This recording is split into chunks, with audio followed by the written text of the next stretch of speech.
How's it going, people? It's a little too bright. Cheers. You never know with these things. They sneak up on you. The good news is it is chilly out. We are tiptoeing into the autumnal season, the best of all the seasons that is slowly being stolen from us by global climate change, which can go straight to hell for so many reasons, including its outright bullshit assault on the fall season. Cork this up. My mood goes up by a good 10 to 15% when it starts getting a little bit chilly, where you can throw a jacket on, throw a flannel on. I hope you're all doing well. Hope you're all taking it easy. Perfect weather. Sit out on a back porch, drink a little bourbon, and discuss the state of things. I am currently knee deep in the new book. I spent all weekend studying the Great Depression, FDR's New Deal, and the reaction to FDR by America's wealthy and powerful, which was really instructive. It's strange. I've studied this stuff before for other projects. I wrote about it, of course, in American Rule. And, you get into it, and it depends a little bit on the direction that you want to take with it, like what angle you want to go into it and what you want to investigate. And when I was working on it for American Rule, the focus, if you've read it, was to sort of investigate how the New Deal curbed fascistic uprisings in America, which was one of the main reasons that we can say that the New Deal was a success, was that it pulled America out of its downward spiral. It gave young, angry, upset men something to do as opposed to joining an American fascistic group. And, this time I'm sort of addressing it through that lens still, because I'm still addressing fascism, but also I'm looking a lot into the defense mechanisms of not just capitalism, but hypercapitalism. And what I found today and yesterday was pretty shocking, because it's right there underneath the surface. Like, when you get the historical narratives of what happened in the 1930s with the Great Depression and, of course, with the New Deal, there's like this consensus history that we always talk about, whether or not it's on Bourbon Talks, it's on the Muckrake podcast, or what I write about when I go over on Substack on the Dispatches from a Collapsing State. We talk a lot about consensus history or conventional history, what we're kind of told. And what doesn't get addressed very often, what doesn't get wrestled with very often, is how the wealthiest and most powerful people within the United States reacted to Franklin Delano Roosevelt's presidency and his New Deal agenda. And I think in part it's because the exact same way that we deal with Martin Luther King. And, Martin Luther King, of course, was one of the most unpopular, despised individuals within the United States of America in his heyday. But then after the Civil Rights Movement, and years after Martin Luther King Jr. was assassinated, of course, he becomes this sort of figure that a lot of people, even people who disagreed with him, people who decried him, they sort of rally around him in order to take that legacy for themselves. They tried their hardest with Martin Luther King to really sort of defang and devenomize, if you will, what Martin Luther King was actually about, and basically to turn it into an idea that, like, look at Martin Luther King. I mean, he succeeded and everything's done. You don't have to worry about racism or inequality anymore. And what has happened with FDR and the New Deal is along similar lines. The consensus history at this point is that, FDR swept in, and it was a heroic effort to save the country from the Depression. We don't talk about fascism because we don't want to deal with American fascism. We would much rather just shove that down and just never, ever, ever address it and never talk about the fact that America had multiple fascistic movements. But what you find with FDR is that he sweeps in after Hoover just, refused to do anything to help anybody, more or less. And he was told by economists and capitalists, like, this will be great. This will actually be good for the country. It will actually make sure that the system sort of resets itself.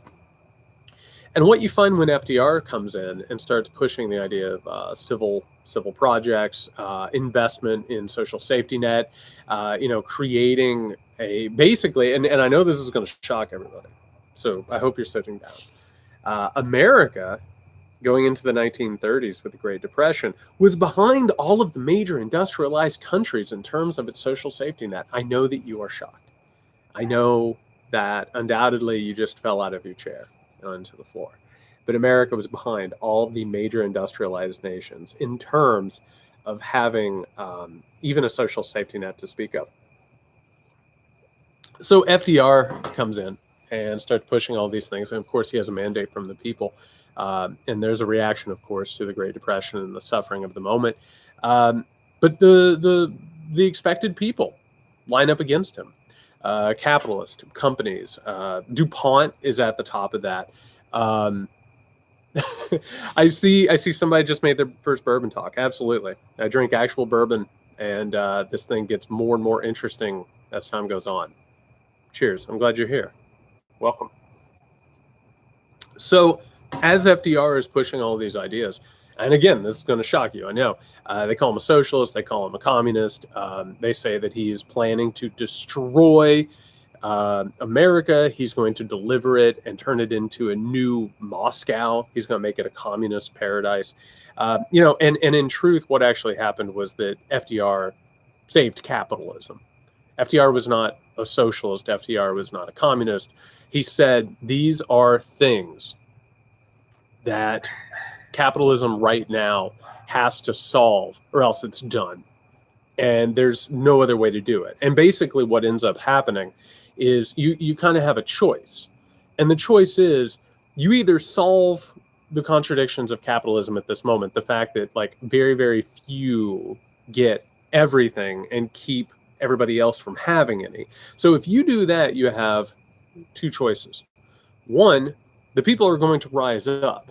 They're going to go into communism or socialism, and they are going to take something by force. There will be a revolution. Or your other option is that you go ahead and you partner with the fascist. And if you partner with the fascist will come in and they will go ahead and put down those labor uprisings. They'll stop the revolution. So basically, you can go ahead and keep most of your money and most of your power, and you can even increase it by investing in fascistic groups and authoritarians. So what do? You have a choice. You either go ahead and invest in something approaching a social safety net and human projects, and you work to go ahead and make this a better society, or you pay a bunch of jackbooted thugs to go out and crush some skulls and make sure that blood runs in the streets. Those are the options. There's no other option, because that's what always happens in this situation, is because in the capitalistic system, it's always going to reach that point. So you either fix it and you make it a little bit better and you keep people from going out and scrounging up coal and, trying to find their dinner in trash cans. Or you go with the fascist. You go with the authoritarians. And if you look, and this is why we don't talk about fascism that much. We just say the word and we're like, don't say the word. That's alarmist. That's delusional. The reason we don't look at it is because those are the choices. You either fix it and you make it a little bit better. You have some sort of a revolution and you roll the dice and you see what happens at the end of the revolution. Is it socialism? Is it communism? Is it something new? Or you pay a bunch of fascists to go out and crush the skulls. So I've been spending a lot of time with that. And again, I know this is going to be shocking. I'm so sorry. This is going to run counter to everything that you know about politics and history. Of course, as FDR is trying to simply start to invest in something approaching a social safety net, and keep fascism from rising, and keep these abuses from rising, what happens? They call him a communist, but they also start saying that he's controlled by the Jews, because that's what capitalists always do in order to rationalize whatever abuses and whatever violence that they need to use. And they say, well, we can't trust him. He's been taken over by communists. He's been taken over by Jews. And eventually what happens, and we'll talk about this at a later time, and this will either be the end of this chapter 7 that I'm working on, or it'll be the beginning of chapter 8. You get to the Red Scare, and these new dealers, these people who came in and said, hey, we have to correct some of the harsher parts of capitalistic exploitation, and we have to start giving back to people and giving them unemployment benefits, or we have to start paying older people or disabled people. We have to make sure that they're not like living in the streets. They go after them post-World War II, and they call them communists, they call them traitors, they call them agents of a Jewish massive conspiracy. Yeah, I just hung out with Francis Perkins in my research today. Really amazing. I was really impressed by Francis Perkins. I'd run across Francis for a while. The first female member of a presidential administration in the cabinet. Amazing figure. Ended up pushing for Social Security, minimum wage. Just incredible. Francis Perkins was absolutely one of the major heroes. And I'll tell you something interesting about Francis Perkins. And a reminder that Francis Perkins was the first female member of a presidential cabinet. I had all these books. People were very fascinated by the New Dealers. They sort of were like a cause celebre at a time. A lot of books were written about them. It's really, really strange that all of the books written about the New Dealers in the 1940s, the 1950s, and the 1960s just didn't talk about Francis Perkins, who was the architect of Social Security, minimum wage, and unemployment benefits. Isn't that weird? She just kind of got erased, and if she showed up in any of these books, she showed up for a couple minutes here and there. Really strange how that happens. Really odd. Meanwhile, you've got 30, 40 pages on just like really obscure New Dealers, but she gets erased. So anyway, that's what I've been working on. I got a question that actually goes along with the book. Hurry wrote, I really enjoyed the sneak peek. Oh, by the way, before we get to the first question, it's good to see you all. Really good to see you all. I love doing these things. I always appreciate that you want to hang out with me for an hour and a half. Hey, recovered from COVID. Cheers. One of my favorite things about being able to do these every couple of weeks, and same thing with the podcast, is being able to watch people sort of mingle and talk and get to know each other. And that's always really cool to me because, of course, a lot of you came across my work undoubtedly on social media, which is just an absolutely disgusting place. But it's always nice to sort of see people get to know one another, be kind to one another, and talk about things from like a realistic perspective as opposed to what social media does to us. So it's really good to see you all. Thank you. Hurry. I really enjoyed the sneak peek at the pages for Midnight Kingdom, and I'm crazy excited about when the book comes out. I was disturbed by what you shared with Lenin being turned into a messiah and communism into a religion. Do you think there's any room for faith or room for religion? I know you grew up in all that. What do you make of it? So that was from, for those of you who subscribe to the Substack, for subscribers, I think 3 pages, which was the end of the section that I wrote on the Russian Revolution and the death of Lenin, the rise of Stalin. Yeah, that's the dispatches from collapsing state.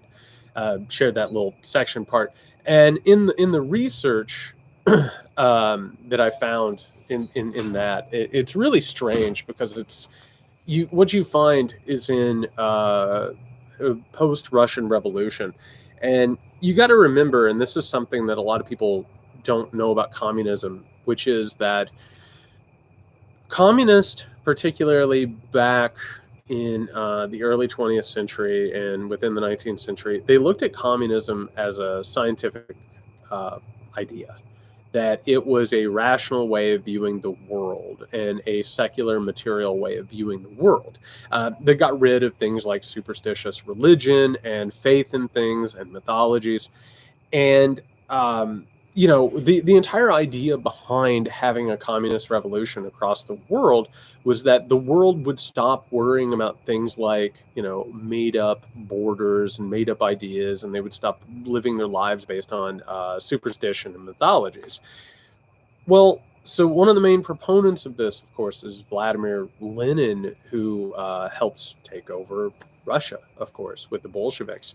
And of course, Lenin goes in, takes over, and the Bolshevik Party becomes basically a priest class of communism or Marxism, and basically enforces an orthodoxy. You have to live within their ideas of what socialism or communism are, or else you will be punished, you'll be exiled, you'll be sent to Siberia, you'll be executed, you'll have everything taken from you, yada, yada, yada. By the time Lenin's health is failing, Joseph Stalin, who was like a two-bit thug who had no understanding whatsoever of communism for the most part, was basically just this brutal figure who sort of shouldered his way into Soviet leadership over Leo Tolstoy. So he gets rid of Tolstoy, and or not Tolstoy, Trotsky. Holy God. Not Tolstoy. That would make for interesting history if you had the writer Tolstoy pushes Trotsky out and basically holds Vladimir Lenin hostage and won't allow anyone to see him, and sort of makes sure that nobody is allowed to talk to him, even as Lenin is telling people Stalin is not the person to take over for me. So Lenin is like a completely secular person. He absolutely hates the idea of religion. He considers it a really interesting turn of phrase. He calls it medieval mildew that needs to be cleared out before humanity can move forward. But he dies, and Stalin, in order to take control of Russia, in order to take over power, and basically he took the communist revolution. And the idea was that communism would have to spread around the world and get rid of nation states. Stalin says, no, that's fine. We can have one state. I'll take control, because he wanted to have all-encompassing power. He wanted to enjoy the spoils of domination. He wanted to create a dictatorship for himself, as opposed to, changing things for the most part. So Lenin dies, and Lenin, has no interest in being a religious figure, and they turn him into a messiah. I mean, one of the reasons why his body is still on display in Lenin's tomb is because you're supposed to believe that communism, as a science, is eventually going to overcome mortality. He's there as almost like a secular Jesus Christ. It's really weird. But the whole point of talking about this is that religious faith and mythology, the idea of clothing yourself as a messiah, or sort of surrounding yourself with the belief that you are infallible, or that people should follow you regardless of any mistakes that you make or what has happened. It is one of the more dangerous ideas that is out there. So the question as it stands is, is there any room for faith or religion? Absolutely. If you want to have faith in something, you should have faith in it. If you want to adhere to a religion, adhere to a religion. I know a lot of people who find a lot of self-purpose. They organize the world and the universe based on their ideas and their faith. The problem is when these religions and these faiths start to have what I call hidden measures within them. And I talk about this in the book. Christianity in particular, the reason why it came to order the world is it has two hidden measures that operate within each other. On one hand, when it's in power, when Christianity is in power, it says God has chosen us, and as a result, we need to continue having power and domination, and the momentum of God's favor should push us in this direction. When they're not in power, whenever, they're suffering, political losses or things aren't going according to plan, they have an apocalypticism, which says, if you don't listen to us, the world is going to end. Well, how do you know? God told me. God sent a vision. And so as a result, I don't care what statistics say. I don't care what the facts say. God has told me, if you don't do what I think we should do, the end of the world is coming.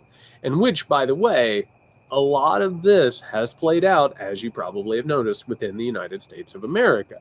Whenever it comes time for decisions to be made or approaching crises, or if things are changing, then all of a sudden you can say, well, this is how things should happen. And if things don't happen this way, it's going to mean the end of the world. Well, how do you know? God told me. And that's what keeps happening in this country, is that every time that it comes time to change something or go in a direction or possibly tinker with things and try and make things better, we reach the point where all of a sudden, one of the largest groups of people, the evangelicals, will say that's the end of the world. If you do that, that's the mark of the beast. That obviously means that Satan has taken over.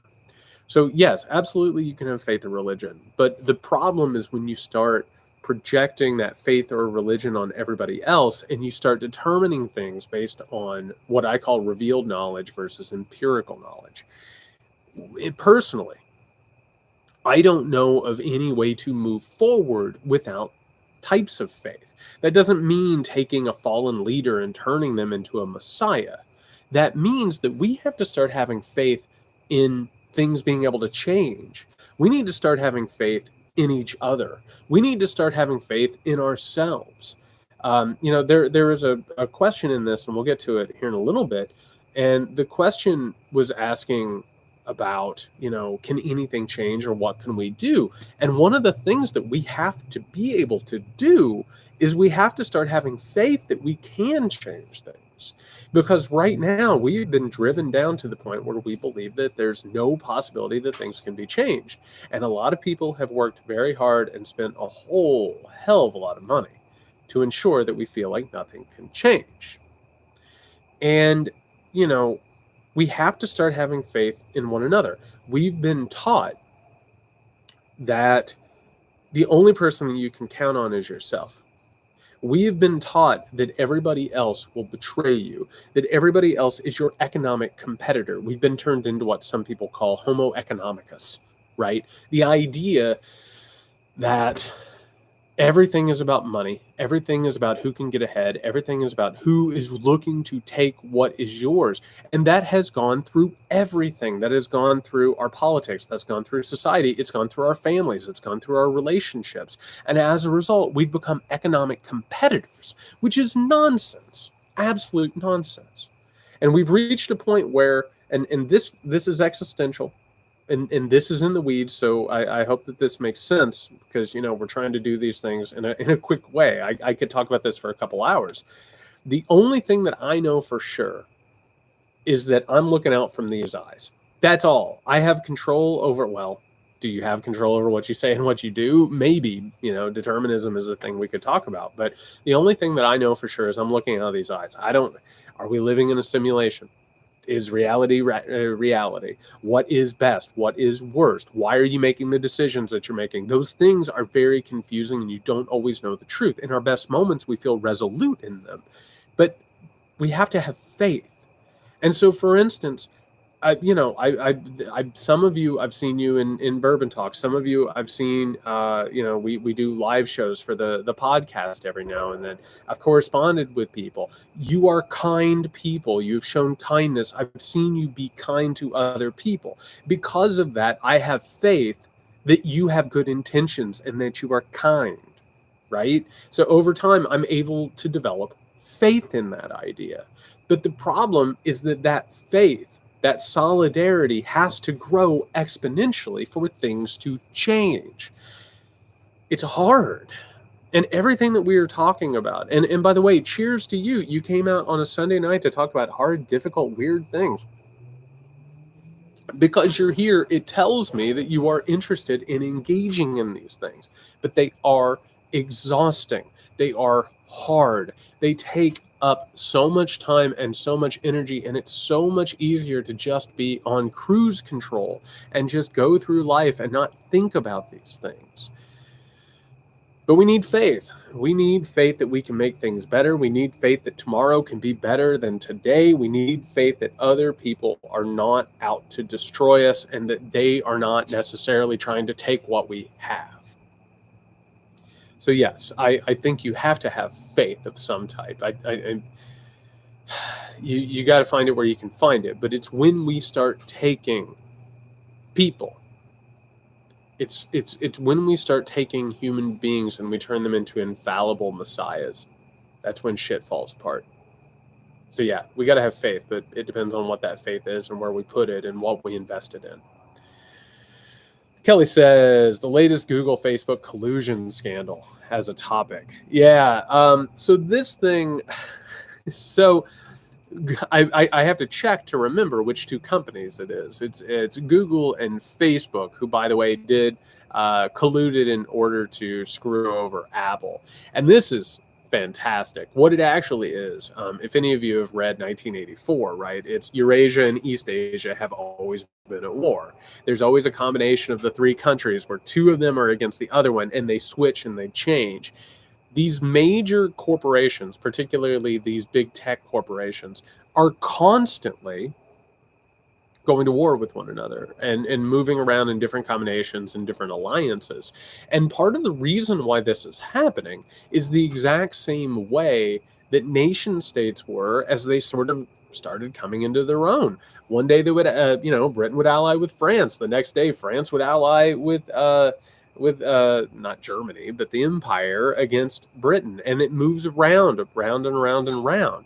And that's the problem, is that they are developing nation states and that they will work together today. And undoubtedly something will come out in a couple of days that'll be Google and Apple versus Facebook. It'll be Facebook and Apple against Google. And so it's sort of moving around to see who can gain the most power, who can jockey around. But they are nation states, more or less, that sort of encompass the entire world without actually being caught to terrestrial ground. So this goes back to the thesis that they have sort of evolved beyond the nation state. We're still thinking about the nation state. We're still considering that everything goes through the United States of America and Britain and Canada and yada, yada, yada, when in fact these corporations have just become their own thing. Now, I've been talking about that for years. If you've been coming to these talks or if you've been reading my shit, I felt so good to see something. I want to say it was The Atlantic. Somebody finally on one of the main platforms finally came out and said that Facebook is its own nation and needs to be treated as much. Exactly. Dorothy says corporation states wanting to join the UN. That's exactly what it is. The evolution of all of this is that we are still living in a nation state border. That's my American made up invisible border. Let me see. That's not bad. That's not bad. We're still living in these bordered societies, but meanwhile, in the 1980s, 1990s, into the 2000s, the globalist capitalist structure got rid of those borders for these companies and sort of laid the foundation for them to become the new evolution in terms of like the standard form of power. I think that was a good try. I think that's a good try. I don't know. Some people are able to draw the United States with all the states. It's impressive. I don't have it. So anyway, my answer to that is that right now it's Facebook, and again I gotta check it. It's Facebook and Google versus Apple, but it'll turn out the other way. I got Florida. Matthias. Historically, has there ever been anyone less loyal to his or her party's values than the current senator from West Virginia? I know he is just the poster boy for the Quislings, and there are other Democrats that could have sabotaged in the same way, but he stands out as a self-serving jerk. Oh my God. No, Manchin is absolutely a self-serving jerk. Funny you asked that, though. While I was studying FDR in the research, it was... so FDR starts pushing the New Deal, and all of a sudden the American Liberty League, which is all of the corporations and actually members of both the Republican but also the Democratic Party. This is fun. So a couple of the founding members of the anti-Roosevelt American Liberty League, which, by the way, had a weird part in a possible coup attempt, it included the past two Democratic Party nominees. Yeah, they were part of the anti-Roosevelt group. So a lot of what happened there, to go ahead and bring it around to Manchin, is part of it. Manchin is a Democrat from the neoliberal age. He is probably the one who is the most proud and based in that idea of neoliberalism, which of course is the idea that the government shouldn't do anything besides help markets and the wealthy. All right.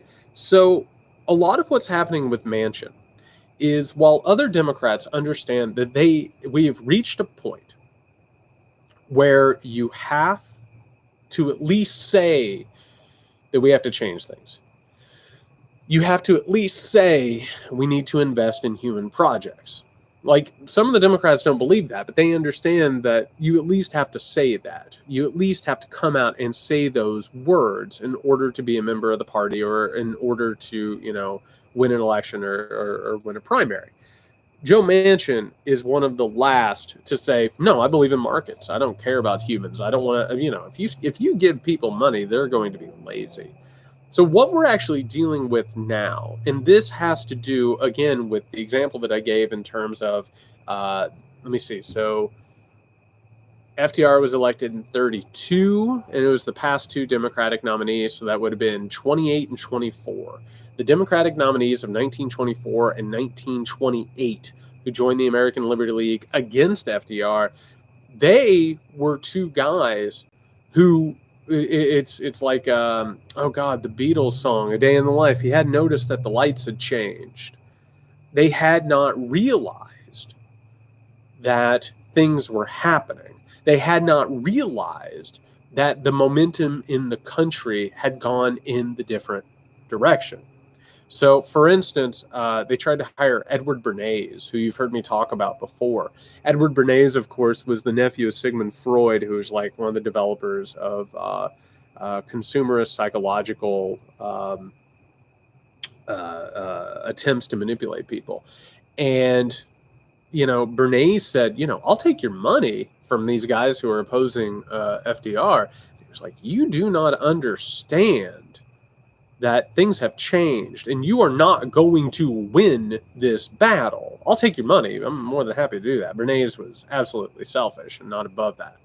But, at this point, Joe Manchin is a dinosaur. Joe Manchin is the last man standing. Admittedly, there are other members of the Democratic Party who are absolutely neoliberals and believe things that Joe Manchin does, but they can't say it out loud. They're very happy, by the way, that Manchin is out there in front, being the one to say that and standing in front of them and making sure that he's taking the fire.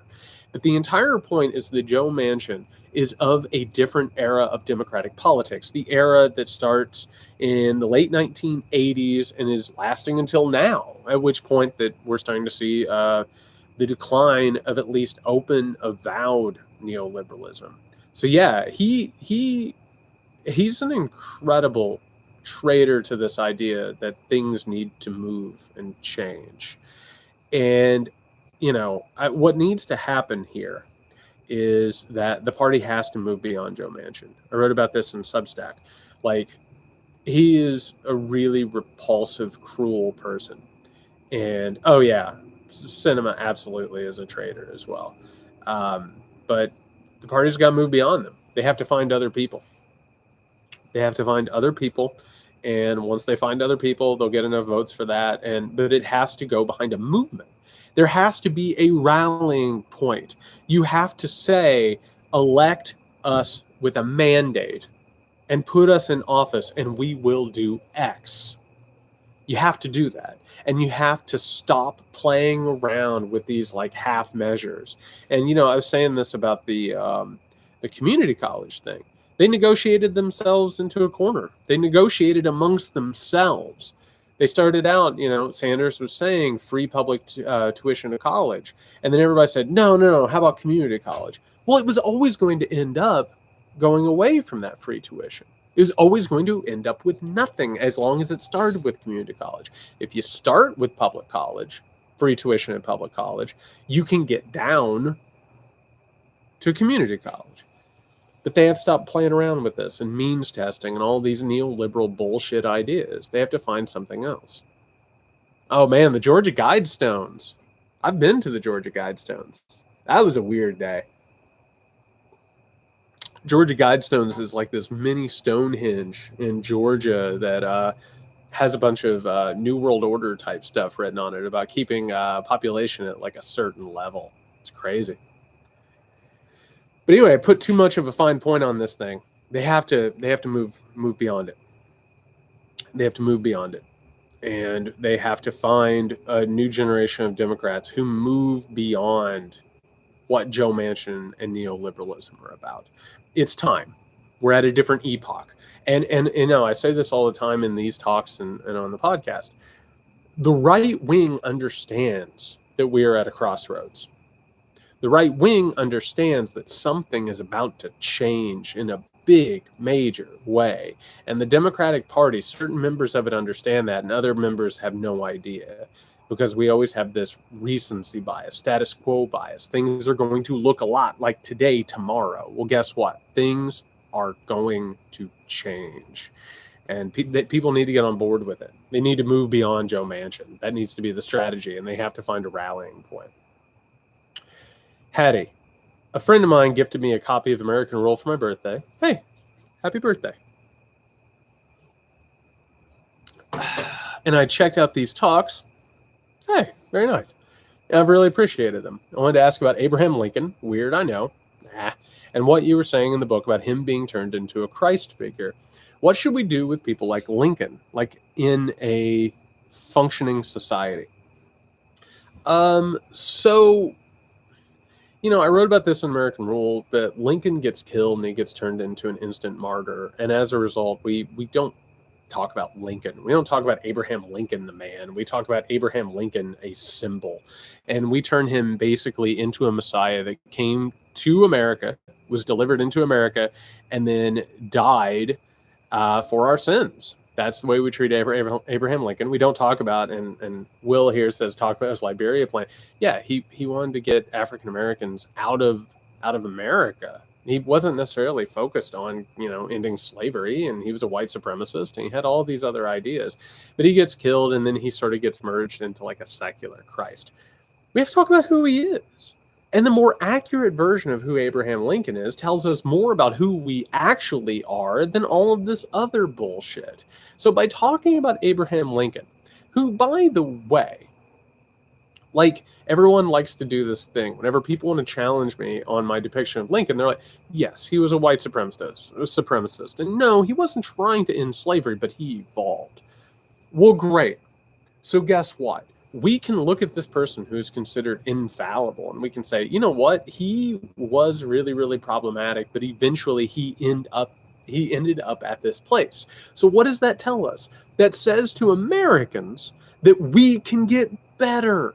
If you want to go down that route and you just want to keep saying that, you know, he evolved, perfect, absolutely. So let's look at the possibility that we could all be Lincolns, right? As opposed to the idea that he was delivered down on a cloud by some kind of an American god. And George Washington was looking up there with a ghost of an apple tree or whatever, and they delivered Lincoln unto America so he could die for our sins. Like, that's bullshit. It doesn't make any actual sense. And all it does is it moves us further away from the political process. That type of history, the quote-unquote great man idea of history, guess who it doesn't involve? Us. It says there are people who are going to lead the way. All you got to do is recognize who the Messiah is. That's your job. It's your job to sit at home, and it's your job to decide who has been anointed by the universe and who has been anointed by God. So that way, politics becomes religion, right? Who are you going to throw your lot in with? Who are you going to believe? Who are you going to walk to the ends of the earth with? As opposed to using your power. if you use your power, if it's about you and me recognizing in one another that we are strong together and we can actually change things, well, suddenly that puts the balance of power in question, right? Because then we're not just sitting at home waiting on a Messiah to show up and take care of things for us. They want us to wait for others to fix it. That's what they want. They want us to be passive bystanders of history. And that's what the Lincoln thing is about. We need to remember him as a man, as a flawed man. And if you want to go ahead and say, isn't it amazing that these people want to say that a racist white supremacist ended slavery? Yes, absolutely. Absolutely. That is an amazing thing, actually. That's how that could possibly happen. And by the way, he didn't just end slavery. He did that in order to end a war. Do you know who actually ended slavery? African Americans and the abolition movement. And so all of a sudden you start talking about African Americans being able to organize their way out of slavery. You talk about the abolition movement as putting pressure on the political system of the United States of America. All of a sudden that story takes on a different point of view. All of a sudden, it's not a great man theory. It's not a man looking out over the distance being inspired by God. Suddenly, it's the people who make things happen. Any way that you look at Lincoln, if you're actually being realistic, is that he was a problematic dude who ended up doing a good thing. And that's a whole hell of a lot better than painting him in the clouds being received by angels in George Washington. And we get indoctrinated into that shit in public school. That's a problem. That's why I wrote that book. Thank you for reading the book, Hattie. I hope you're here. I hope you're hanging out. Groggy Bones. Hi, Jared. Hey, Groggy. Do you think we will see continued momentum with nationwide labor strikes going into 2022? Cheers. First of all, cheers. Second of all, God, I hope so. I've said before on these broadcasts and on the podcast that where I gain hope is I gain hope from seeing you all understanding history, being passionate about the right things, getting organized, being kind to one another. I gain hope from seeing people getting involved in politics and understanding the nuance of it and not the mythology and the narratives that we're fed. I gain a lot of hope from these strikes. My God, do I gain a lot of hope from these strikes. If you won't mind me saying this and taking this on a personal detour. I come from a working class family. I'm not going to get into specifics about who I'm talking about, but I have people that I love very, very much and I care about very, very much. And they are working ungodly hours. It makes me tear up, honestly. That these are people who give up their bodies and their time, and they are constantly kicked in the teeth. And it is so brutal and so awful that they are exploited and kept in a place. It should be illegal, but of course, our labor standards in this country have been gutted. The wealthy and the powerful have absolutely destroyed regulations. It's really, really bad. And just got a little bit more about it. And, the idea that people are starting to say, you know what, I'm done. I don't want to come to work and be exploited. I don't want to come to work and be treated like shit. I don't get paid enough to do this. In the times that I've been out during the pandemic, the one thing that I keep seeing is that people are they're being so rude and they're being so abusive and so awful. And there's just this stink of American entitlement. And now all of a sudden we are talking about, forcing people into work or cutting benefits so that people will go hungry in order to go to work. We're going to talk about this tomorrow on the podcast, Tuesday's episode. I think it's Wisconsin. And in Wisconsin, they just changed a law so that teenagers, I think down to the age of 14, can now work until about 11 p.m. And if you've been watching this show, if you've been watching the Bourbon Talk for a little bit of time, you've heard me say this. There is no choice that these people have besides turning to things like child labor. And they have to do it because the system requires somebody to churn this stuff out. So it's brutal. It's absolutely awful. But something has to give. And this goes back to what I was saying about FDR. And when I said that there are three choices, right? You either invest in human projects and you make their lives better, right? So as a result, you make people have better lives. Or things get so bad that there's a revolution, or you pay fascists in order to crack skulls. We are getting to the point where something has to give. And I have to tell you, I have equal parts frustration, but actual joy watching some of these people, some of these pundits, some of these journalists, some of these TV hosts, some of these politicians are like, why are people working? Well, I guess they're just lazy. It's like, no, that is not what is happening here. There is a certain point. I'm going to absolutely brutalize the title of this poem, but I think it's I Sing of Olaf Glad and Tall. There is some shit I will not eat. This is not a system that inspires faith. This is not a system that people can go into and think, oh my God, I'm going to get ahead. If I work really, really hard, I'm going to get somewhere. No, it is an exploitive system that has been turned up to a point where people are breaking. And you either break physically or you break emotionally, or you break away.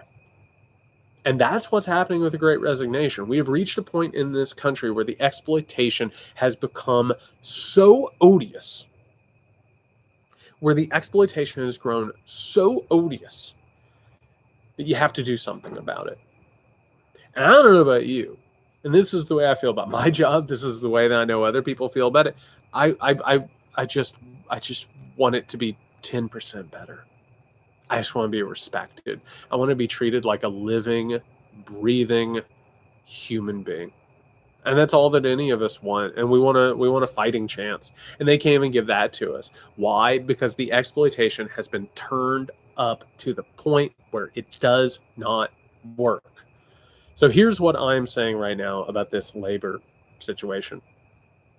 People are recognizing that they have power. And not only do they have power, they have more power when they work together. Labor strikes don't happen unless I say, you know what, life can be better for me if I recognize and have faith that you and me can engage in solidarity, and we're better off when we work together, as opposed to I undercut you, I kneecap you, and I get ahead. That doesn't work. So I have hope. I have hope. I think we're going to see more of these labor strikes, because this, I don't think that this is a moment. I don't think this is a generation who's going to put up with this shit. I really, truly don't. So, I've been saying, and again, I keep talking about people who've been hanging out. So cheers for the faithful, the people who've been coming for a while. I say on these things, and when I do this, or when I do the podcast and I do interviews, there's always a moment where people say, oh my God, this is depressing. Oh God, well, on that note, and I always say, no, I actually have hope. And I say that all the time. And sometimes people laugh, and sometimes people say that I'm naive for this. On one hand, sometimes people say that I'm screaming with my hair on fire. Other times people say that I'm naive for having hope. This is why I have hope. You cannot push the people this much. You can't. Eventually they push back. There are ways that this can end very, very badly, but I believe in the human spirit. I believe in this. I believe in labor. I believe in solidarity. I think that we are going to win this fight. We're going to talk, and again, we talk about hard things. Every time we do this, every time I pick up a mic, I'm talking about hard fucking things. We are going to do this. And everybody always says, well, look how bad this is. Look how all hope is lost. And absolutely, it's really, really bad. And yes, it seems like hope is lost. But tomorrow does not always have to look like today. And the labor situation right now gives me hope. That is what gives me hope. And if we do this and we keep fighting and we're kind to one another and we believe in each other and we have faith in each other, we're going to make a better world. I truly believe that. Oh, with this, Crowfather says, given the functionally limitless ability of power to defend itself against the movements of a severely sclerotic pseudo-democracy, what pathways to meaningful change and justice do you still see being operational these days, and how can people get involved? So, on one hand, I think that's true. And part of the problem has been that hypercapitalism and the exploitive class have taken over almost all functions of government, society, profit, systems, all of it. They absolutely have. But there's a big secret to all of this. And that secret is that they depend on us thinking that there is no hope. And as a result, I'll just go to work. That's fine. Bleed me. That's totally fine. I'll go to work, whatever. Nick, I always bring this up because it's like one of the better things Nick has said on our podcast at any given time. It goes back to that movie Network. It gets to the point where it says, you know what, whatever. Just take whatever you need, do whatever you need. Just leave me alone in my own home, and it'll be fine. And in this case, the moment that people start pushing back, the moment that people start advocating for themselves, the moment that people say there's some shit I will not eat, things get better. And a large part of it has to do with our political class. Listen, they're stooges, they're bought and they're sold, but they're not dumb. At least not all of them. Some of them are pretty dumb. But they recognize when momentum shifts. What we need to have in this country is we need to have a moment or a shift or some sort of a movement that most people don't see coming. Like this labor thing, I think, is shocking for plenty of people because they just expect people to just continually do this thing and just continually go down the same paths and deal with the same bullshit. This right now is the hope. And it's proof that solidarity makes a difference. And this goes back, by the way, last year. I think it was last year. What is time, right? The Black Lives Matter protest showed this, which is when the people say enough is enough and they join together, they move mountains. Now, the political class didn't get the message on that front and they totally sold everybody out, but that's a different thing altogether. There is a strength and there is a momentum that is taking place underneath the American people.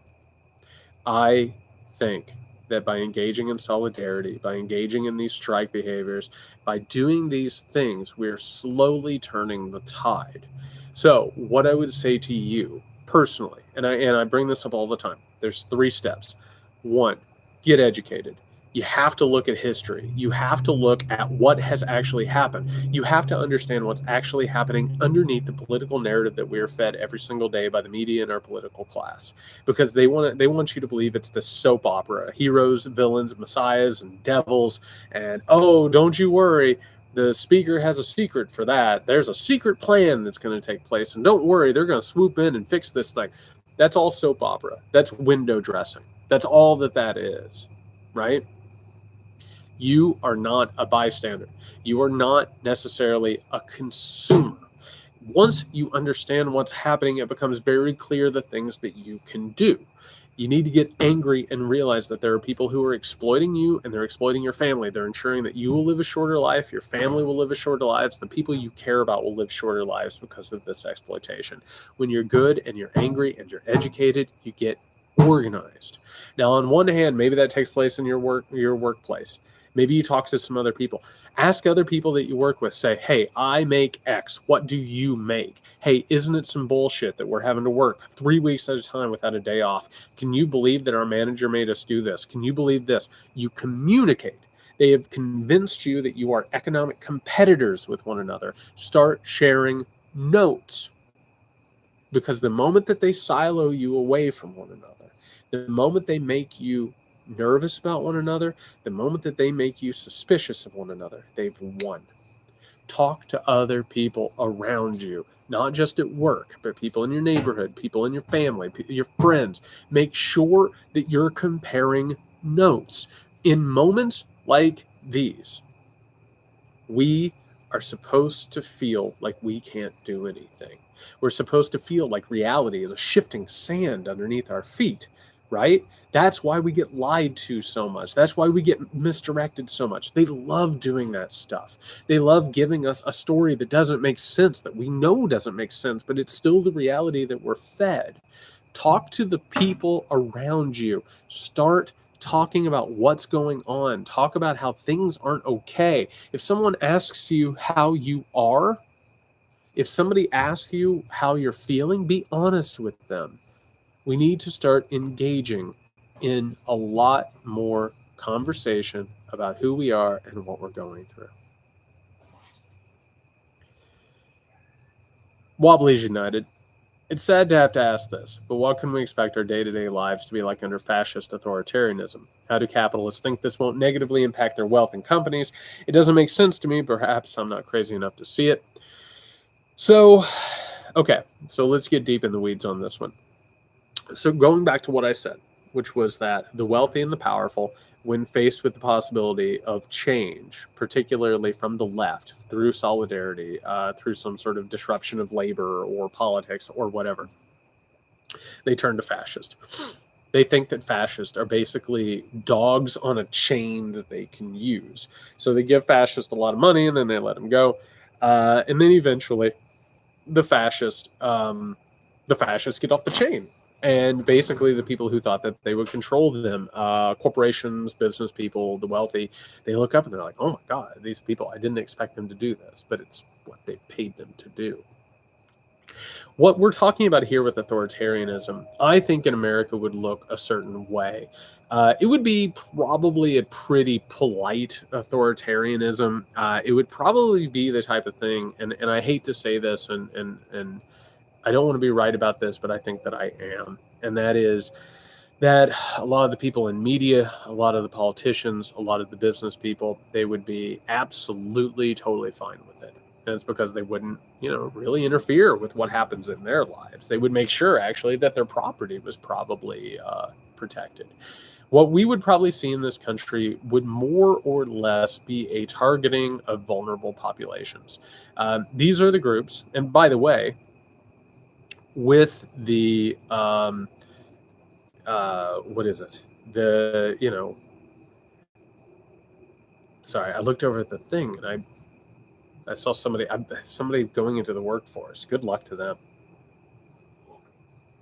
Tip for everybody, by the way, you can work employers off of each other and compare prices. But what I was going to say, the vulnerable populations, I think, are going to be targeted in a way that's going to look a lot like the 1950s and the early 1960s, an apartheid state. People of color will be put in their place because white supremacy is inherent within capitalism. You'll probably also see LGBTQ plus people more or less intimidated into silence and or put away. How would it affect cities? That depends. It depends on whether or not it would be a violent overthrow or whether or not it would be a slow-moving coup. The whole point is, if these people are able to find something approaching an authoritarian power within the United States of America, it will probably be because they take control of big tech. And they're very, very obsessed with what's called social credit systems, which, of course, is what's happening in China. But it's the idea that we could be programmed into acting the way that they want us to act. It's sort of a soft power, right? A really, really silent, invisible intimidation where your ability to get loans, your ability to get jobs, your ability to travel, your ability to do anything would be linked to behaviors that would be rewarded based on algorithms and digital surveillance. So one of the really scary ideas of all of this is that tech, along with authoritarianism, no, you're absolutely right, Todd, that we have financial credit, and that's an authoritarian social credit system in and of itself. Again, they would turn that knob up. I think China has led the way, and I think that we would probably see something along those lines. The frightening thing about authoritarianism in this country, would be that it would look a lot like what we have now, but with some more quiet terms of oppression mixed in with probably, right as the thing is happening, probably a lot of violence that would either be covered up through internet censorship or media control. We'd have a lot of violence, a lot of crushing of skulls, and then the next thing you know, it would be digital surveillance. Yeah, I think that's probably what it would look like, which is a really frightening thing, which is why we have to beat it, which is why we have to absolutely reject fascism and authoritarianism. And that's what we're going to drink at an hour, because we are coming right up on that. A lot of good times tonight. I really appreciate everyone being here. 10, 9, 8, 7, 6, 5, 4, 3, 2, 1 to beating fascism. Cheers.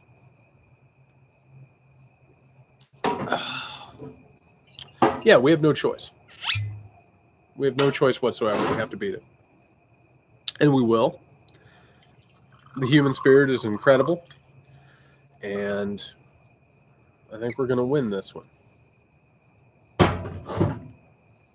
right, we got some more questions here. Laura, Jared, have you heard anything about the possibility that some of the voices on the right were trained and paid actors? Do you think this claim has any merit? I've seen it multiple times, and it wouldn't surprise me. So on that regard, I think it's not necessarily that people like Lauren Boebert are actors. I actually think it's a really interesting facet of right-wing psychology, which is, they say they hate the media, they say that they hate current culture, but a large reason is because that they all want to be part of the media. They all want to be part of culture. And as a result, a lot of the screaming and yelling and stomping, and Donald Trump is like this too, is the fact that they have been rejected by what they see as left-wing media. They haven't found their particular path that they want to be on. So, we actually have this new generation of politicians, Lauren Boebert, Marjorie Taylor Greene, Madison Cawthorn, Matt Gaetz. These are people who, they want to be celebrities. They're not really interested in doing anything. They don't particularly have a political ideology, as opposed to the idea that they just want to be famous and revered and adored. So as a result, they probably wanted to be actors. They probably wanted to become celebrities, but they were rejected by all of this. Donald Trump is the exact same way. The only reason that he was featured on anything was because he was wealthy and audacious. And what did he do? He used all of his money and all of his power and leverage in order to turn himself into a celebrity. And as a result, he talks all the time about how much he hates left-wing culture and the media and all this garbage. And the entire point is they're just upset that they've been rejected because they believe that they deserve more attention and more praise. I say this all the time when it comes to social media. They think it's a conspiracy that they don't have more followers, they don't have more likes, they don't have more retweets, all of that stuff. But it's because they secretly want the attention. They love it, which is why the moment that a celebrity or a performer says anything that adheres to how they feel, they just embrace them so quickly. I mean, Travis Tritt canceled a couple of concerts, and Travis Tritt has not been culturally relevant in decades. And, we got an unstable connection. I think it's still working. Anyway, let's keep talking. Whatever. But they automatically just sort of embrace them. And so as a result, they just constantly move further and further towards entertainment circles because that's what they want anyway. They're not really interested in anything else. Power is just what they get on the side, right? And if they get it through being right-wing provocateurs, they'll continue to do that, which is why you see people like Marjorie Taylor Greene with their troll attitudes and their constant outrage and the stuff that they're trying to put on. They just want to be right-wing celebrities. That's their entire point. But the problem is that the current state of the right wing necessitates that they behave as fascist and that they continue to agitate for authoritarianism. Fire Demon Psyop. This week, Twitter's Jack tweeted that hyperinflation is coming, a perpetual right-wing fear-mongering stance. Can you address hyperinflation in relation to austerity and fascism? Absolutely. Money's made up. Oh, HW, I will answer that in just 1 second, because that goes along with what I said. Hyperinflation is totally made up because they want to pretend that scarcity is a natural force. You just can't make more money. Oh my God. Can you imagine if you ran up a deficit? But it's all bullshit. They just want to make sure that there's a lower class than them because they need to be in a higher class. And the idea that they could possibly invest in human projects or whatever could throw off the balance of power, which would keep them from having more money and more power. So no, it's all garbage. It's all made up. All of it's made up. This deficit worry, the fear mongering over inflation, it's all garbage. HW, I want to answer this. What the hell is the deal with guys like Greenwald and Tybee?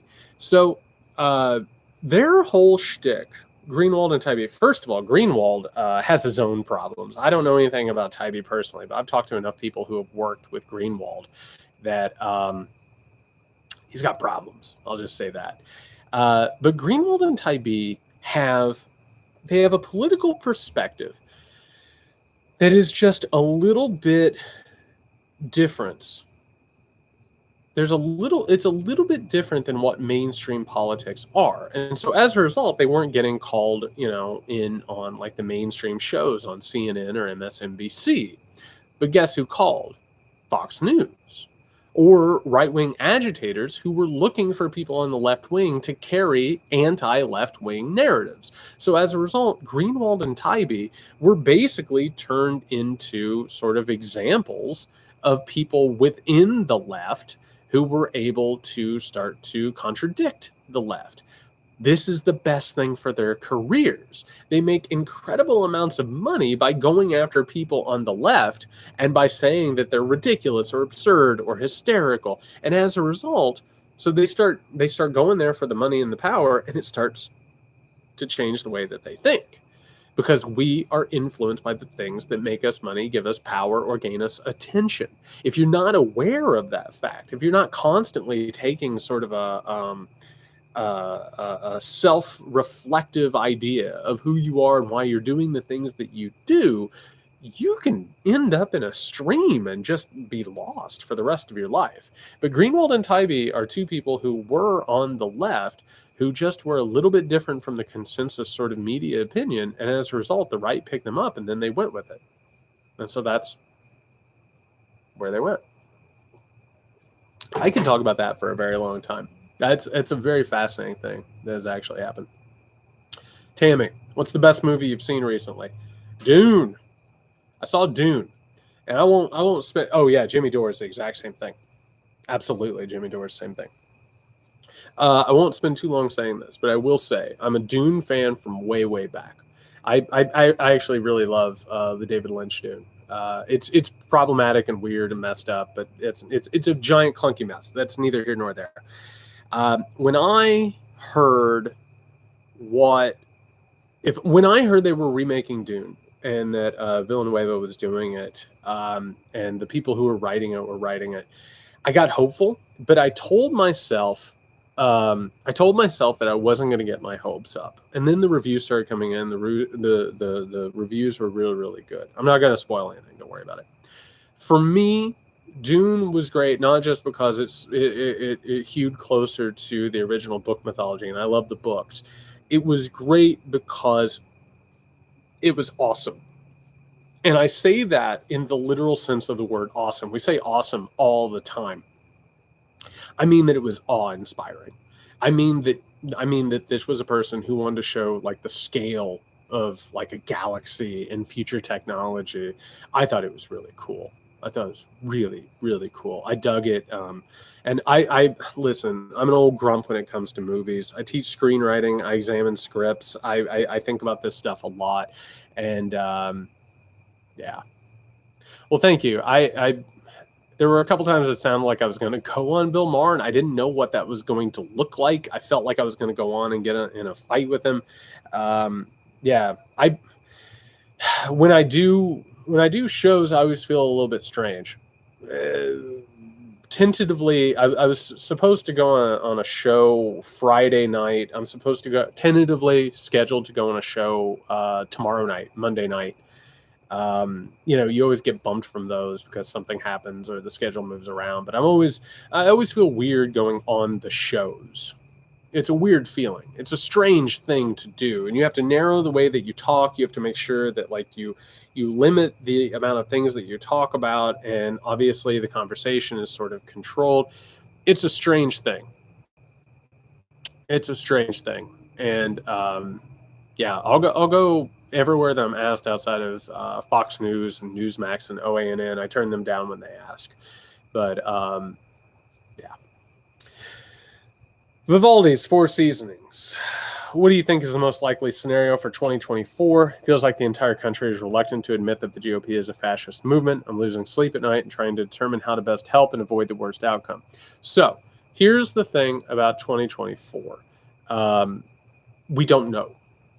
We don't know. And anything that I say right now is conjecture that can change. I can bring in the facts that I understand and the conditions on the ground. And I can tell you what I think would possibly happen, but that really has nothing to do with it because things change all the time. They just change. And in this situation, to say that we think that we know where this thing's going to be in 3 years, I don't think is true. We don't know what's going to happen over these next couple of years with Biden's agenda. We don't know if there's going to be a grassroots movement. We don't know if there's going to be a disaster. For all we know, we'll be at war by 2024. I mean, we're overdue for it, to be frank. For all I know, For all I know, we'll be in the middle of some sort of a standoff. I've said before, my major fear, and I'll go ahead and I say this all the time, so this isn't news for anybody who listens to my stuff. You know, if the right wing rallies around pro-empire mythology and a revival of the empire, particularly with veterans, it could get real bad real fast. And if we go down that route, it's not going to be Donald Trump. It's going to be an authoritarian in waiting. And the media, we talk about this all the time, the media would more or less shine their boots. So that's a concern. We have to keep hoping, knock on wood, that the right wing doesn't go pro-empire revival, because that turns into fascism, straight up fascism, not even authoritarianism, actual fascism. But here's the whole point. What I'll say to help with your sleep, and I hope it does. There's hope. There's hope, because the majority of Americans are rejecting this bullshit. That's the entire reason why they have to fix elections, they have to gerrymander, they have to try and steal elections, is because the majority of Americans see through this bullshit. So chances are we're going to have a good outcome. But there's all these other things that we have to get around, of course. John and Nikki, what's with the right-wing obsession with trans people? Why do they care? So this is the big thing right now. If you listen to the right-wing reactionaries, and I've been spending a lot of time studying them lately, and really, really thinking about what they're trying to do and where they're trying to maneuver things. A large part of it is, there's a couple things. On the top, it's about frightening people with the idea of differences or predators. That's always what the right wing is trying to do. The idea that, like, if you open up bathrooms to everybody's going to get, assaulted or whatever, which is an absolute paranoid nightmare delusion. But it's about control. Because the moment that you start realizing that things like gender are constructs, they're things that have been created and that they can change and they're malleable, all of a sudden you have an incredible amount of personal freedom. If you start allowing those things to, if you start allowing people to realize that they have agency and that they can choose their own destiny, that limits the amount of control that they have, which is a large part of why abortion is the rallying cry for so many of these people. It's because you have to create It's terrible, but it's true. It's like those invisible electric fences that they use for, dogs and stuff. They want to make sure that everybody feels confined, and they want to feel like women, vulnerable populations, LGBTQ people, they want them to feel at all times like their existence is on a razor's edge. The moment that we are living in, the reason why they are disenfranchising, the reason why they are talking about destroying liberal democracy, fixing elections, all of that, is because they want people to be not only afraid, but they want them to feel as if they have no choice but to go along with the wishes of the powerful and the wealthy. And for years and years and years, we talked about this on the Muckrake podcast quite a bit. The consensus, the quote unquote consensus that America lived under, it wasn't that everybody agreed. It was that white, patriarchal, wealthy powers dominated everything, and everybody else was afraid to be themselves. People of color, LGBTQ Americans, women, the poor, they just had to stay out, and they just couldn't talk for fear of being assaulted or arrested or beaten or raped. And they want soft power. They want people to be afraid to be themselves. They want people to be afraid to not speak their minds and be themselves. It's about control. It's always, always, always about control. Chris C says, yes, if gender loses meaning, then the patriarchy starts to fall. That's the entire purpose. Absolutely. Absolutely. Chris C, did you come across the Whig Party and their platform during research? I did. I have a theory that the Whig Party and their later absorption by both the Democratic and Republican parties is one of the roots of the political dysfunction we have today. What are your thoughts on the Whigs? Whigs were bullshit, man. The Whigs were very much a party that took care of the wealthy and the powerful within the country, particularly the middle and middle upper class.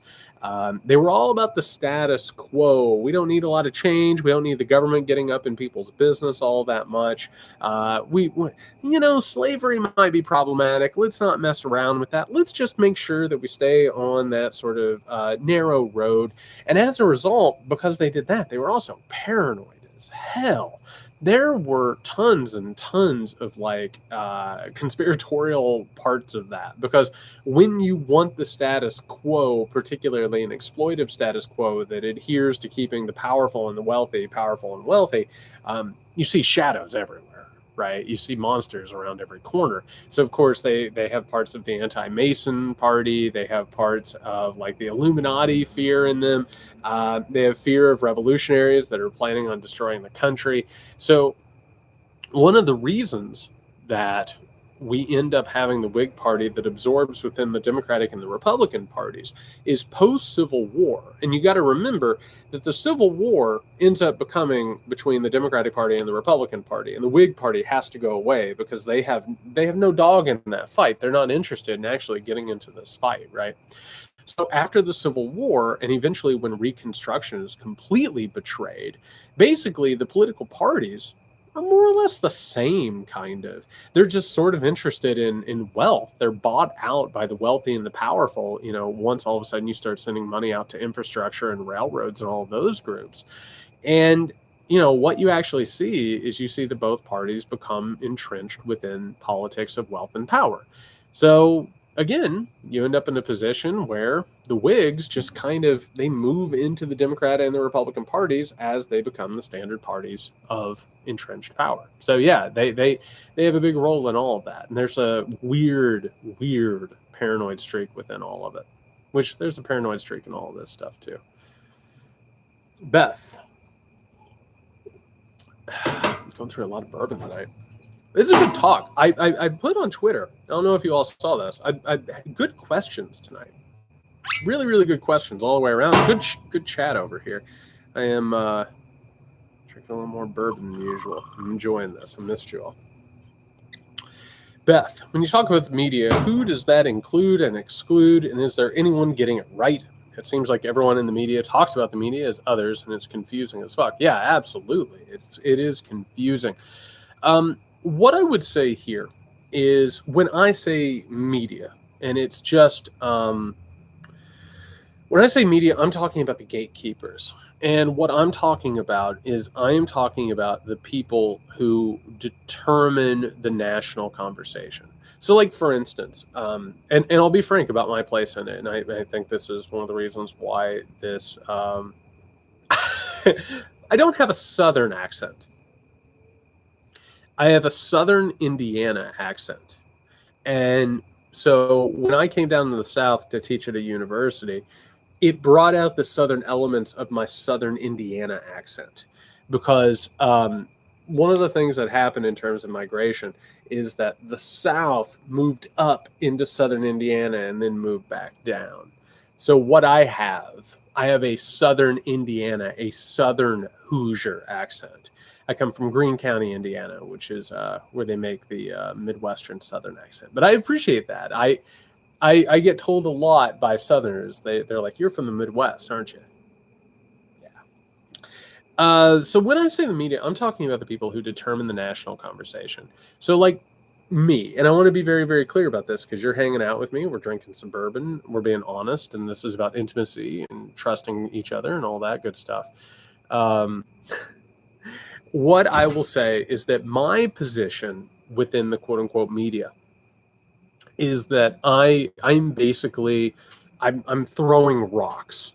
And every now and then my hope is that somebody who is watching what I call the media, the people who determine the national conversation, maybe they'll pick up one of my rocks and they'll say, "Hey, that doesn't sound like what they're saying." And weirdly enough, there is some sort of tension between what they're saying and what this dude is saying. And if there's tension between what they're saying, maybe I need to investigate it because maybe that guy's full of shit. So maybe I'll go ahead and I will sit down with it and I'll look at it and I'll say, whoa, these things are in contradiction with each other. But I'll tell you what, actual history says that that guy who threw the rock, he's talking about something that is more real and substantive than what they're talking about. And the reason why they're talking about something different than what I'm talking about is because they are telling you a story that is basically about wealth. It's about protecting wealth. It's about protecting property. And the reason that that is in discord with one another is because they are coming from a different perspective than what I'm coming from. And so the entire reason that I talk so much about the media is because we have come to believe that there's three ideas within media, which is that Fox News is the right, CNN is the center, and MSNBC is the left, which isn't true. Of course, the New York Times, right, has become a liberal paper. The Washington Post, a liberal paper. Well, they're liberal in terms of classically liberal, which is a sort of a top-down enlightened idea, how the mechanics of power work. But, I mean, I'm sorry, the New York Times and the Washington Post got real on board with things like the Iraq War. And if you look at history, you'll notice that they're very pro-property. They're very anti-leftist. They're not actually the liberal bastions that everybody thinks that they are. So when I say media, I am talking about the people who define the daily political, international, societal communication, that discussion. That's what I'm talking about. But there's absolutely people within there that are getting it right. What I do, and people always ask me, like, what do I do with the news? I read it all. I read all of those people, and I'm able to sort through which ones make sense, which ones are good, and which ones are actually just carrying the water of entrenched wealth. And once you start doing that, once you start sifting through the news and starting to understand that, oh, that is biased, that's not biased, oh, that person is coming from that position, all of a sudden you can start to put together what's actually occurring. All right, I got a few more. These two I'm going to do together. Janelle says, do you think Democrats will get rid of the filibuster for good? Lewis also says the Democrats need to abolish the filibuster. It seems like they're taking their time. Meanwhile, voting rights are being chipped away by the VOP. I'm very concerned. So, do I think that the filibuster is going to get eliminated? No, I don't. I think we'll go into 2022 and the Democratic Party is either going to have to make a case to the people that this is why they weren't able to get more done, or they're going to be swept out in the midterms. That's the choice. I don't think Manchin is going to budge on this. Biden has started to say over the past couple of days that he's up for it. That feels more like campaigning and putting a spin on what's going on than actuality. If it happens, it happens. I mean, they need to. I hope that they pass the voting rights bill. That would be fantastic. But I don't see them doing it, unfortunately. And I'm as pissed off as anybody, because the delusion that they have showed, the conversation, I've talked to people who have organized down here in the South against disenfranchisement. The things that they've heard from this administration, the Democratic Party, would set your hair on fire. It's wrong. It's absolutely wrong. It's an existential threat. It's not something to take care of, something to put on your to-do list. Like, this is an existential threat that the Democratic Party needs to get real with.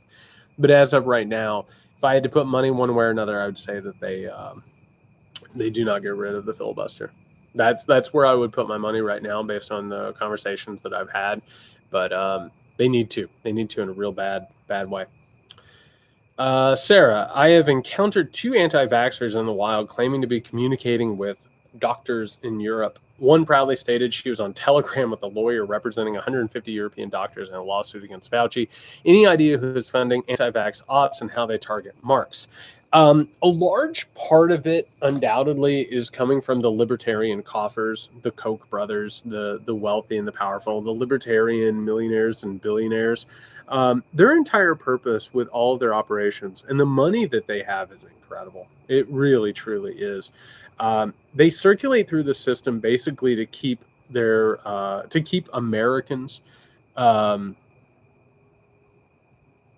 No, I hadn't talked about the Rolling Stone story. I hadn't heard about this yet. I'm going to have to check that out. The entire purpose is to keep Americans constantly questioning the government and whether or not they could ever possibly trust the government or experts. Because if they keep them swimming and drowning in conspiracy theories, they're not going to ever trust in a government activity or being able to invest in public projects. So that's one of the reasons why you see the Republican Party sort of chasing the car of this stuff, and why there's never an actual principle at work, which is that the Republican Party has become a public relations front for libertarian, wealthy and powerful institutions that basically bankroll all of the think tanks and the movements.